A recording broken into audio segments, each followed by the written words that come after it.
प्रकरण 37. नाव आहे 10वी 70नी उत्तीर्ण. पान नंबर 147. मुंबईहून वायर घेऊन आल्यावर कामाचा वेग चांगलाच वाढला. सर्वप्रथम पंचायत समिती शेगाव इथे उरलेल्या खुर्च्या पूर्ण करून दिल्या. State bank of India Pathardi इथलं काम खूप मोठं होतं. बँक मॅनेजर श्री काळेसाहेब स्वभावाने अत्यंत मनमिळावू आणि सहकार्य करणारे होते. पहिल्या दिवशी त्यांनी एक खुर्ची मला हात लावून दाखवली आणि म्हणाले, हे पहा, तुम्हाला एक पैसाही ॲडव्हान्स मिळणार नाही, कारण आमचा अनुभव वाईट आहे. गेल्या वर्षी आम्ही एका माणसाला ॲडव्हान्स दिला होता. 2 दिवसात येतो असं सांगून जो गेला तो परतच आला नाही आहे. आमचे पैसे फुकट गेले. मी म्हणालो की बँकेला फसवणारा खुर्ची विणकर हा हुशारच असला पाहिजे. तो माझ्यासारखा अंध होता का? तेव्हा साहेब म्हणाले, नाही, तो डोळस होता, डोळस. तेव्हा मी पटकन म्हणालो की त्यानं केलेल्या गुन्ह्याची शिक्षा एका अंध व्यक्तीला का देताय? त्यावर साहेब निरुत्तर झाले. मला ॲडव्हान्स नकोच होता. माझ्याकडे असलेल्या पैशातून वायर आणली होती. तसा मला फारसा खर्चही येत नव्हता. त्यामुळे मी ॲडव्हान्स मागितलाच नव्हता. स्टेट बँकेच्या कामामुळे त्यामुळे अनेक कामं पुढे मिळत गेली. बँकेत वेगवेगळ्या क्षेत्रातील लोकांची वर्दळ असायची. त्यामुळे कळत नकळत माझ्या कामाची जाहिरात व्हायची. बँकेचे काम मी बँकेत जाऊनच करत असे. इतर कामं साकेगावला घरीच करून देत होतो. संबंधित ग्राहकांना त्यांच्या खुर्च्या घरीच पाठवायला सांगे. बोलता बोलता 1 महिना निघून गेला. काळे साहेबांनी माझे बँकेत अकाउंट सुरू करायला सांगितलं. तुम्हाला आम्ही हातात कॅश देणार नाही, अकाउंट सुरू करणं आवश्यक आहे असं साहेब म्हणाले. त्यामुळे मी माझं बँकेत अकाउंट चालू करू शकलो. हे माझे बँकेतील पहिले खाते ठरले. यापूर्वी बचत संचयिका शाळेत सुरू केली होती. उन्हाळ्याची तीव्रता खूप वाढली होती. यावर्षी दुष्काळ पडला होता. वाड्यातला आड कोरडा पडला होता आणि एवढंच नाही तर खालच्या वाड्यातील आड आणि सुताराचा आड सुद्धा कोरडे पडले होते. त्यामुळे मारुतीच्या समोरील बारवेतून पाणी आणावं लागायचं. वहिनी आणि सुवर्णा पाणी भरायच्या. आवी रूपा तसे लहानच होते. अतुल शोभाताईकडे लखमापुरीला होता. सुट्टीत जूनच्या पहिल्याच आठवड्यात आष्टीहून आत्याच्या मुली विलू आणि सुहासिनी आल्या. रात्री मी, विलू, सुहासिनी, बाली, सुवर्णा, जया, संगीता खूप वेळ गप्पा मारायचो. जूनच्या 14 तारखेला विवाह सोहळा पैठण इथं होणार होता. जूनच्या दुसऱ्या आठवड्यात साधारण 8-9 तारखेला सगळे पाहुणे यायला लागले. अण्णा लखमापुरी जाऊन शोभाताई, श्रीकृष्णराव, अतुल यांना घेऊन आला. राजू 7 जूनला आला. लग्नाचे विधी 11 जूनपासून सुरू झाले. 11 जूनला दुपारी सर्व वऱ्हाड पैठणला गेलं. सौ उषा आणि राजाभाऊ यांचा शुभविवाह खूप आनंदात 14 जूनला संपन्न झाला. मुली ही देवाघरची फुले असतात. त्यांना खेळायला मिळालं की त्यांच्या आनंदाला उधाण येतं. काही केलं तर कोणाचं ऐकत नाही. विवाहानंतरची सर्व विधी सुरू असताना इकडे खेळता खेळता अतुल कोणाच्या तरी धक्क्यानं पारावरून खाली पडला आणि त्याच्या हाताला खूप मार लागला. तातडीनं त्याला औरंगाबाद इथं न्यावं लागलं. त्याचा डावा हात मोडला होता. पुढे 6 महिने त्याचा हात प्लॅस्टरमध्येच होता. विवाह संपन्न झाला आणि मला 10वीच्या निकालाचे वेध लागले. त्यावर्षी 10वीचा निकाल थोडा 15 दिवस उशिरानंच लागला. 18 जूनला संध्याकाळी 7च्या मुंबई केंद्रावरील बातम्यात सांगितलं की यावर्षी माध्यमिक शालांत परीक्षेचा निकाल 27 जून रोजी लागेल. बातमी ऐकली आणि आनंद झाला. तसंच धाकधूकही वाढली. काय होईल? पास होईल की नाही? नापास झालो तर काय? असा विचार यायला लागला. 27 जून 1986 शुक्रवारी निकाल जाहीर झाला. मी रिझल्ट पाहण्यासाठी आधी शेगावला गेलो. तिथे पेपर विक्रेत्याकडे जाऊन चौकशी केली. त्याला मी माझा 10वीचा रोल नंबर सांगितला. 83,790. लातूरून परीक्षा दिली असल्याचंही सांगितलं. पण पेपरमध्ये कुठेच माझा नंबर सापडला नाही. त्यामुळे धाकधूक अजूनच वाढली. जे विद्यार्थी पास होतात अशांचेच नंबर पेपरमध्ये येत असत. त्याला आता काय करायचे? साकेगावला जाऊन तोंड कसं दाखवावं असं मला वाटायला लागलं. त्यानंतर पैठणला जावं लागलं होतं, कारण त्या काळात 10वीचा निकाल वृत्तपत्रात जाहीर केला जायचा. प्रत्येक पास झालेल्या विद्यार्थ्याचा नंबर वृत्तपत्रातून प्रकाशित व्हायचा. तसेच विभागातील प्रत्येक शाळेत बुकलेट जात असे. कोणत्याच पेपरमध्ये माझे नाव सापडले नाही. मी 10वीची परीक्षा लातूरला म्हणजे मराठवाड्यातून दिली असल्यामुळे मराठवाड्यातील प्रत्येक शाळेत त्याचे बुकलेट असायचे. म्हणून पैठणला जाऊन नाथ विद्यालयात निकाल पाहिला. 70.42% मार्क्स मला पडले होते. ज्या विषयाची भीती होती, रसायनशास्त्र आणि भौतिकशास्त्र, त्यात खरोखरीच खूप मार्क कमी पडले होते. शास्त्रात 150 पैकी केवळ 86 मार्क्स मिळाले. गणितात 150 पैकी 150 मार्क होते. रिझल्ट घेऊन पुन्हा साकेगावी आलो. साकेगावला उतरलो तेव्हा राजाभाऊ आणि उषाबाईंनी पाथर्डीला निघाले होते. त्यांनी माझा रिझल्ट विचारला. मी म्हणालो 70%. ते पाथर्डीला गेले. येताना 2 किलो पेढे घेऊन आले. त्या दिवशी संध्याकाळी गावात त्यांनी माझ्या या यशाबद्दल पेढे वाटले. प्रत्यक्ष मार्कशीट आणण्यासाठी 28 जूनला लातूरला गेलो आणि मार्कशीट घेऊन 1 जुलैला पुन्हा साकेगावी आलो. इथेच हे प्रकरण संपलंय. पुढचं प्रकरण 38. या प्रकरणाचं नाव आहे पांढरी काठी अंधांची निशाणी. शनिवार 28 जून रोजी साकेगावहून लातूरला गेलो. त्या दिवशी मावशीकडे मुक्काम केला. काकांना खूप आनंद झाला होता. त्यांनी वृत्तपत्रात माझ्या निकालाची बातमी वाचली होती. शनिवारच्या दैनिक लोकमतमध्ये शाळेने सविस्तर बातमी दिली होती. रविवारी सकाळी आदरणीय Gharapurkar sir, Magar sir, Sakhare sir, Shri Vinayakrao Patil sir या सगळ्यांना घरी जाऊन भेटलो. सगळ्यांनी मला खूपच मौलिक सूचना केल्या. उद्या शाळेत जाऊन मार्कशीट आणि TC म्हणजे शाळा सोडल्याचा दाखला घे. त्याच्या 10 झेरॉक्स करून ठेव. एम्प्लॉयमेंट एक्सचेंजमध्ये नाव नोंदणी कर. पुढे मुंबई किंवा पुण्याला शिकायला जा. अशा वेगवेगळ्या सूचना होत्या. सर्व गुरुवर्यांना मी म्हटलं की आता गावीच राहून तालुक्याला 11वीला प्रवेश घेणार आहे. शंकर खोले, बाबूलाल, अशोक कदम या सगळ्यांना भेटलो. शंकरनं सांगितलं की गेल्या वर्षी मधुकर नावाचा औरंगाबाद जिल्ह्यातला एक मुलगा आलाय. तो गावावरून यावर्षी आजच आलाय.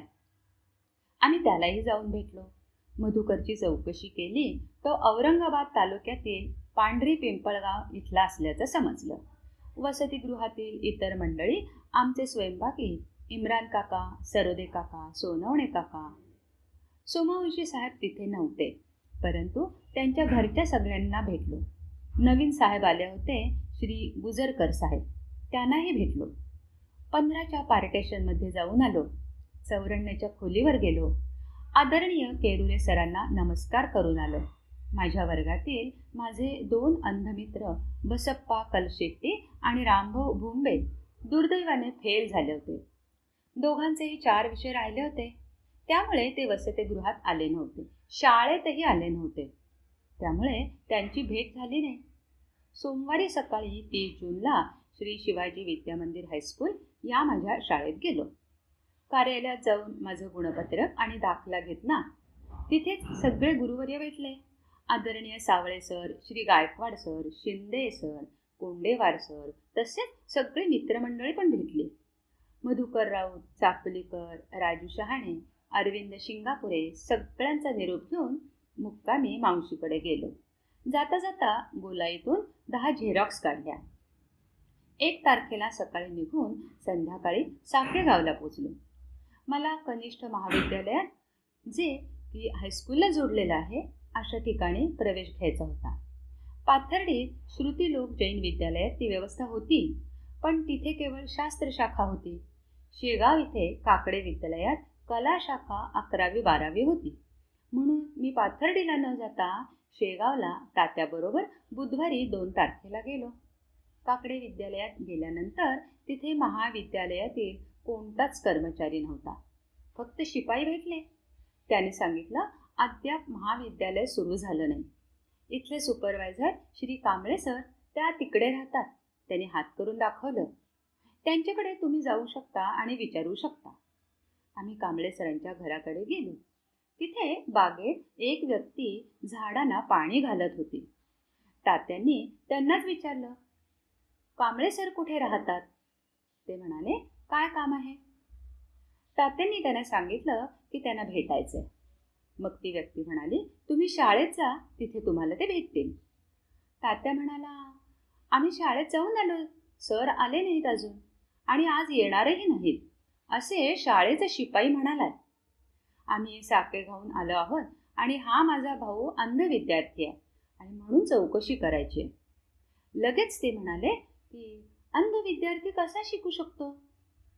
तात्या म्हणाला, ब्रेल लिपीच्या साहाय्याने शिकू शकतो. आणि नुकतीच लेखणी घेऊन त्यांनी लातूरच्या अंधशाळेत यावर्षी तो 10वी झालाय. तेथील एका डोळस मुलांच्या शाळेतून तो पहिला आलाय. त्या व्यक्तीला आश्चर्य वाटलं. ते म्हणाले, तुमच्याकडे 10वीचं मार्कशीट आणि शाळा सोडल्याचा दाखला आहे का? तात्यांनी माझं मार्कशीट दाखवलं. सर म्हणाले, मीच कांबळे सर आहे. तुमच्या भावाला मी प्रवेश दिला. ते म्हणाले, तुम्ही आता लगेच घरी जा आणि 14 जुलैला वर्गात येऊन बसा. त्यांनी मला विचारलं, तू एकटा येऊ शकतोस का? मी म्हणालो, हो सर. सरांना खूपच आनंद झाला होता. त्यांनी आम्हाला घरी नेलं आणि चहा पाणी विचारलं. त्यांच्या पत्नीला आणि मुलाला त्यांनी माझं गुणपत्रक दाखवलं आणि म्हणाले, बघा, अंध मुलगा असूनही किती छान मार्क मिळाले आहेत. सर म्हणाले की 14 तारखेला कॉलेज सुरू होणार आहे. बाकी कुठेही भेटायची गरज नाही. आम्ही त्यांना फीबद्दल विचारलं तर ते म्हणाले की फी वगैरे काहीही नाही, तुझ्यासाठी फ्री आहे. तू वेळेवर वर्गात येऊन बस. 11 ते 3:30 कॉलेज असते. मग मी 14 तारखेची वाट पाहत बसलो. 14 जुलैला मी वर्गात जाऊन बसलो. वर्गात माझ्या आधी 15-20 मुलं आणि 10-15 मुली येऊन बसल्या होत्या. मी हळूहळू एका बाकड्यावर बसलो. सगळी मुलं मुली आपापसात काहीतरी माझ्याविषयी बोलतायत असं मला ऐकायला यायला लागलं. बहुतेक सर्वच विद्यार्थी त्याच शाळेचे होते. 2-3 मिनिटातच कांबळे सर वर्गात आले. सगळा वर्ग शांत झाला. कांबळे सरांनी माझ्या पाठीवरून हात फिरवला आणि मला म्हणाले, उभा राहा. त्यांनीच मला हात धरून उभं केलं. सगळ्या वर्गाला उद्देशून म्हणाले, मुलांनो, हा महाजन आहे. दोन्ही डोळ्यांनी आंधळा आहे, पण तुमच्यापेक्षा खूप डोळस आहे. त्याला 10वीला तुमच्यापेक्षा दुप्पट मार्क मिळाले. याला मी आपल्या वर्गात प्रवेश दिलाय. याला जर कोणी छळलं, त्रास दिला, चिडवलं, मदत केली नाही तर मी एकेकाचे टक्कुरे फोडीन. काय भाडाई, कळलं का? मग मला ते म्हणाले की बस, खाली बस. मी खाली बसलो. त्यांनी विचारलं, हे तुझ्या हातात काय आहे? त्या नळ्या कसल्या आहे? असं सरांनी मला विचारलं. मी म्हणालो, सर, ती माझी घडीची काठी आहे. मग ती काठी मी सरांना उघडून दाखवली. सरांना खूप गंमत वाटली. ते म्हणाले, याचा तुला आधार कसा होतो? काठी तर एकदम नाजूक आहे. मी सरांना म्हणालो, तिचा रंग पांढरा आहे आणि एक छडी लाल आहे. पांढऱ्यावरती लाल फुली ही रेड क्रॉस या जागतिक संघटनेची निशाणी आहे. त्यामुळे ही धोक्याची खूण म्हणून आमच्या हातात असली म्हणजे वाहन चालकांच्या लक्षात येतं. त्यामुळे त्यापासून आमचे संरक्षण होतं. तसंच रस्त्यावरील खालची जागा, खड्डा, दगड याची कल्पना येते आणि प्रवास करताना बसल्यानंतर घडी घालून बॅगेत ठेवता येते. म्हणून या काठीची व्यवस्था केली आहे. पांढरी काठी ही अंधांची निशाणी आणि जीवनसाथी आहे. सरांना या काठीविषयी जाणून घेण्याची इच्छा झाली होती, म्हणून मी सर्वांनाच ही माहिती सांगितली. मग सर म्हणाले, एक काम कर, ही काठी तुझ्या डाव्या बाजूला जोरात फिरव. मग सगळा वर्ग हसला. नंतर सर म्हणाले, तुझ्या डाव्या बाजूला सर्व तुझा भगिनी वर्ग बसलाय. थोडक्यात त्या बाजूला काठी फिरवायची नाही असं त्यांना म्हणायचं होतं. कांबळे सर 11वी 12वी मराठी शिकवायचे. तसेच त्यांनी संस्कृत विषयातून MA केले होते. त्याचा प्रत्यय त्यांच्या अध्ययन आणि अध्यापन कौशल्यातून दिसायचाच. तो पहिलाच दिवस असल्यामुळे 1च तास झाला आणि आम्हाला सोडून दिलं. महेंद्र भडाईत हा माझ्या वर्गातील एक मुलगा. त्यानं सायकलवरून मला स्टँडवर सोडलं आणि पाथर्डी गाडीत बसवून दिलं. याबरोबरच हे प्रकरण 38 इथेच संपलंय. प्रकरण 39. नाव आहे साके गावात संघाची शाखा सुरू झाली. काकडे कनिष्ठ महाविद्यालयात मी 11वीला प्रवेश घेतला. तेव्हा केवळ 6 विषय होते. ते सर्व कंपल्सरी होते. मराठी, हिंदी, इंग्रजी, इतिहास, राज्यशास्त्र आणि अर्थशास्त्र. मला तत्त्वज्ञान विषय घेण्याची इच्छा होती, पण ते जमलंच नाही. आदरणीय पाचुणकर सर म्हणाले की तत्त्वज्ञान विषय नगरला नगर महाविद्यालयात आहे. तुला जर घ्यायचा असेल तर तू घेऊ शकतो, पण बाहेरून अभ्यास करावा लागेल, कारण आपल्याकडे तो विषय नाही आहे. तत्त्वज्ञान हा विषय मला हिंदी ऐवजी घ्यायचा होता. पाचनुरकर सर हिंदी शिकवत. त्यांचे 2 तास केले आणि तत्त्वज्ञान विषयाचा नाद सोडून दिला. ते हिंदी अशा पद्धतीने शिकवत असत की स्वतः लेखकच आपल्याशी बोलतोय की काय असं वाटायचं आणि संपूर्ण विषय अगदी डोक्यात घुसत असे. त्यामुळे हिंदी विषयाच्या मी कधी प्रेमात पडलो ते कळलंच नाही. वेगळा अभ्यास करण्याची गरजच भासत नव्हती. पाचुणकर सर अर्थशास्त्रही शिकवत. अर्थशास्त्राचा देखील तास अशा उंचीवर जायचा की आम्हाला अर्थशास्त्रासारखा कठीण आणि रुक्ष विषय ते अगदी सोप्पा करून शिकवत. रोजच्या व्यवहारातील साधे आणि सोपी उदाहरणं दिल्यामुळे विषयाची खोली लक्षात येत होती आणि विषय मनात भरत होता. 11वीला बलुते पद्धत काय किंवा पॉवर्टी लाईन काय हे त्यांनी खूप छान समजावून सांगितलं. 12वीला घट्ट्या उपयोगितेचा सिद्धांत असेल किंवा मागणी आणि पुरवठा हा सिद्धांत असेल तर सर अतिशय समर्पक उदाहरणं देऊन सांगत. मुक्त बाजार व्यवस्थेत ग्राहक हा राजा असतो असे जेव्हा सर सांगत तेव्हा आम्ही सर्व विद्यार्थी खरोखरच राजे आहोत असं वाटायचं. केवळ क्रमिक पाठ्यपुस्तकच नाही तर इतर अनेक गोष्टी सांगून ते आमचा आत्मविश्वास वाढवायचे. वक्तृत्व स्पर्धेत एकदा मी भाग घेतला होता. तेव्हा मुद्द्यांची मांडणी कशी करावी हे सरांनी सांगितलं आणि त्या स्पर्धेत माझा पहिला नंबर आला. आदरणीय पाचुणकर सर अनेकदा जादा तास घेऊन विद्यार्थ्यांना मार्गदर्शन करायचे. एकदा चुकून खेळता खेळता माझ्याकडून सरांना सायकलचा धक्का लागला. वर्गासमोरील गॅलरीच्या बाजूला सायकल उभी होती. समोरून सर येत होते आणि मी एवढ्यात उडी मारली. माझा सायकलला धक्का लागला आणि सायकल सरांच्या पायावर पडली. त्याबद्दल मी सरांची क्षमा मागितली. तेव्हा सर म्हणाले की तू खेळतोस, मस्ती करतोस यातच आम्हाला समाधान आहे. या अशा गोष्टी विसरून जायच्या असतात असे म्हणत त्यांनी उदार अंतःकरणानं मला केवळ क्षमाच केली नाही तर माझ्या खेळण्यास बागडण्यास प्रोत्साहन दिलं. 12वीचं संपूर्ण हिंदीचं पुस्तक सरांनी स्वतःच्या आवाजात कॅसेटवर रेकॉर्ड करून दिलं. त्यामुळे मी 12वीत हिंदी विषयात फर्स्ट क्लास मिळवू शकलो. राज्यशास्त्र आणि इतिहास या विषयासाठी श्री बनसोडे सर होते. कनिष्ठ महाविद्यालयाचे शिस्त म्हणजे बनसोडे सर. त्यांच्याजवळ कुठलाही भेदभाव नव्हता. मुलगी असो की मुलगा, अंध असो किंवा अन्य अपंगत्व असो. अंध विद्यार्थी मी एकमेवच होतो, पण मला सुद्धा सर्व इतर डोळस विद्यार्थ्यांप्रमाणेच ते वागणूक देत. पहिल्याच दिवशी त्यांनी मला विचारलं, तू गृहपाठ कसा करणार? तुझी ब्रेल लिपी आहे, तुला तुझ्या ब्रेल लिपीत तुझे गृहपाठ लिहावे लागतील आणि मला आणून दाखवावे लागतील. त्याशिवाय तुला गृहपाठाचे असलेले मार्क्स मिळणार नाहीत. खरोखरच मी ट्युटोरियल ब्रेलमध्ये लिहिली असे आणि बनसोडे सर तोच गृहपाठ माझ्याकडून वाचून घेत. वाचून घेण्याची त्यांची पद्धत अफलातून होती. इथून तिथून सलग न वाचायला लावता मध्येच कुठल्या तरी पानावरच कुठली तरी एखादी दुसरी लाईन वाचायला लावत आणि त्यांचं समाधान झाल्यावरच मग त्यावर स्वतःची स्वाक्षरी करत. एकदा 2 गृहपाठ मी एकाच वेळी वर्गात नेले. सर म्हणाले की 2 गृहपाठाचे एवढे पेपर्स झाले म्हणजे 10 गृहपाठासाठी तुला ते पेपर बैलगाडीनेच कॉलेजात आणावे लागतील. त्यामुळे तू एका वेळेस अर्धा गृहपाठ आणलास तरी चालेल. सरांचा नियम होता की मी वर्गात येण्यापूर्वी सगळे विद्यार्थी यायला हवे. सर वर्गात आल्यानंतर कुणीही तिथं आलेलं सरांना चालायचं नाही, मग तिथे कोणी असो.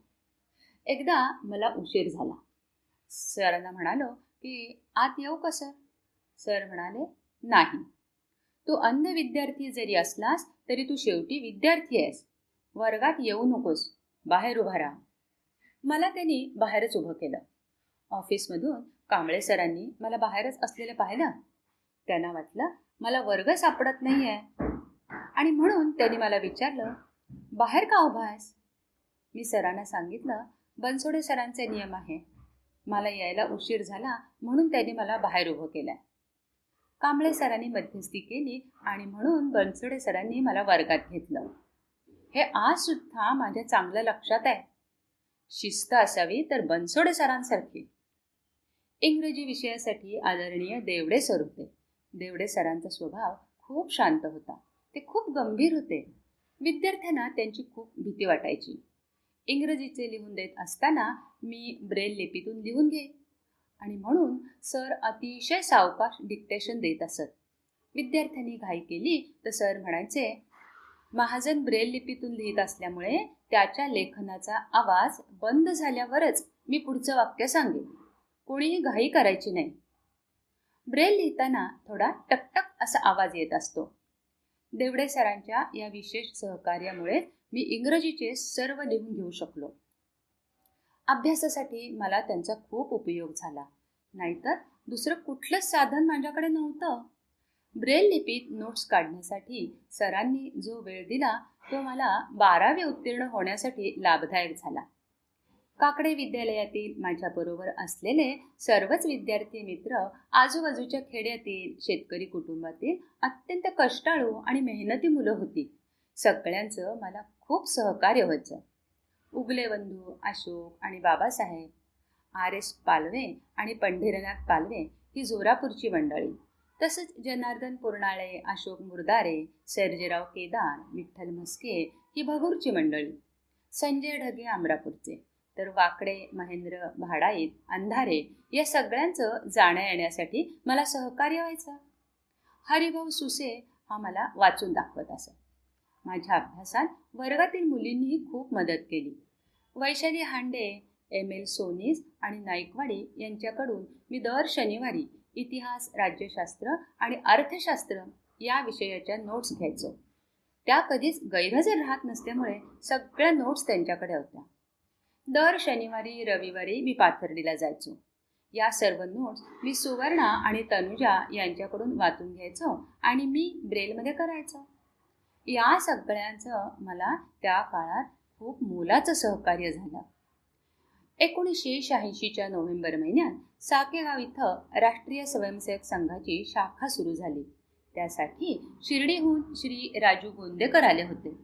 त्यांनी गावातील सगळ्या मुलांना शाखा काय असते, शाखेचं महत्त्व काय, शाखेतील गाणी, प्रार्थना अगदी शिस्तबद्ध पद्धतीनं आणि दररोज नियमाने शिकवलं आणि मुलांना संघाची ओळख करून दिली.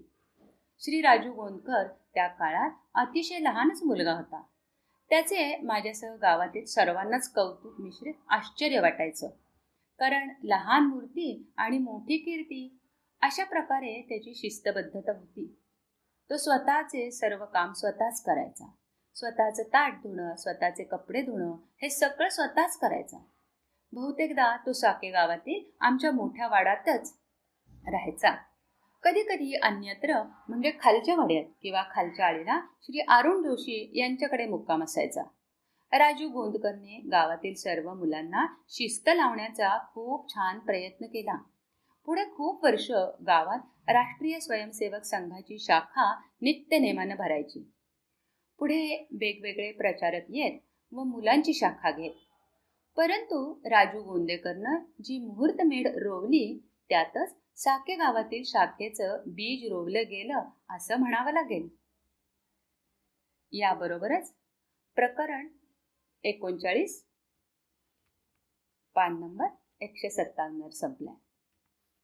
पुढे प्रकरण 40. नाव आहे परीक्षेत कॉपी केल्याचा आळ. लातूरला 9 वर्षात जेवढं शिकलो, किंबहुना त्यापेक्षा अधिक शेगावला 2 वर्ष शिकलो. लातूरला ब्रेल लिपी वाचायला आणि लिहायला शिकलो. या 2 वर्षात अनुभव गोळा करायला लागलो आणि माणसं वाचायला शिकलो. शाळेत असताना सगळंच हातात मिळायचं. साचेबद्ध जीवन पद्धती होती. सगळी दैनंदिन कामे वसतिगृहाच्या नियमानुसार वेळच्या वेळी होती. शाळा वसतिगृहापासून हाकेच्या अंतरावर होती. आता धावपळ आणि पळापळ सुरू झाली. मी आता कुटुंबासोबत राहत होतो. स्वतःच्या घरी राहत असलो तरी अभ्यासासाठी वेगळी व्यवस्था वसंत काकांच्या खोलीत केली होती. वसंत काका म्हणजे सख्खे चुलत काका. तावून सुलाखून निघालेलं अनुभव संपन्न व्यक्तिमत्व. अगदी लहानपणीच त्यांनी साकेगाव सोडलं आणि पुण्यात जाऊन वेगवेगळे व्यवसाय करत राहिले. नंतर काही काळ पुण्यात नोकरी केली आणि पेपरचा व्यवसाय सुरू केला. आता आपला व्यवसाय BK एंटरप्राइजेस या नावानं सुरू करून त्यांची 2 मुलं भवान आणि किशोर म्हणजेच प्रदीप दादा आणि राजू भाऊ यांच्या स्वाधीन करून स्वतः शेती करण्यासाठी साकेगावला येऊन राहिले होते. त्यांचं माझ्याकडे खूप लक्ष होतं. त्या काळात क्रिकेट कॉमेंट्री ऐकणं हा त्यांचा आवडीचा छंद. माझ्याशी ते बऱ्याचदा इंग्रजीत बोलायचे. त्यांना माझं खूप कौतुक होतं. मी त्यांच्याच खोलीत अभ्यास करायचो. मला साकेगावी राहून दररोज STनं शेगावला जावे लागायचे. त्यामुळे जाताना येताना अनेक व्यक्तींशी संबंध यायचा. दररोज कंडक्टरशी संवाद व्हायचा. तिकीट काढावे लागत होतं आणि छोट्या मोठ्या अडचणी येत असत. एकदा शेगावहून साकेगावला येत असताना कंडक्टरला साकेगावचं 1-4 तिकीट मागितलं. त्यासाठी 40 पैसे लागत असत आणि माझ्याजवळ तेवढेच 40 पैसेच होते. शेगावच्या स्टँडवरून बस सुटली. पाथर्डी रोडला ITI कॉलेजच्या पुढे बस आली. मी तिकीट मागितलं. कंडक्टरनं तिकीट दिलं नाही. 1-4 बंद झालाय, तू पूर्ण पैसे देऊन फुल तिकीट घे, असं कंडक्टरने सांगितलं. 1-4 चालू आहे असं माझं म्हणणं होतं. शेवटी कंडक्टरने बस उभी केली आणि मला उतरून दिलं. आजूबाजूचे लोक आम्ही देतो पैसे असं म्हणत होते, पण ते मला मान्य नव्हतं. मी कंडक्टरचा बॅच नंबर घेऊन बसमधून उतरणं पसंत केलं. तिथून पुन्हा मागे शेगावच्या स्टँडवर गेलो. त्या कंडक्टरची रीतसर तक्रार केली. मला झालेला त्रास डेपो मॅनेजरला सांगितला. मॅनेजर म्हणाले, तुला मी विद्यार्थी कन्सेशन 1/3 पास असतो त्याचा 1/4 पास देतो, आणि त्यांनी तो पास मला दिला. दररोज तिकीट काढायची माझी अडचण दूर झाली. मला समाज कल्याण विभागाची शिष्यवृत्ती मिळायची. 11वीला एका वर्षासाठी 1800 रुपये मिळणार होते. त्यासाठी ऑगस्ट 86ला अर्ज केला. अर्ज महाविद्यालयाच्या सही शिक्क्याने करावा लागत होता. त्याची पूर्ण तयारी केली.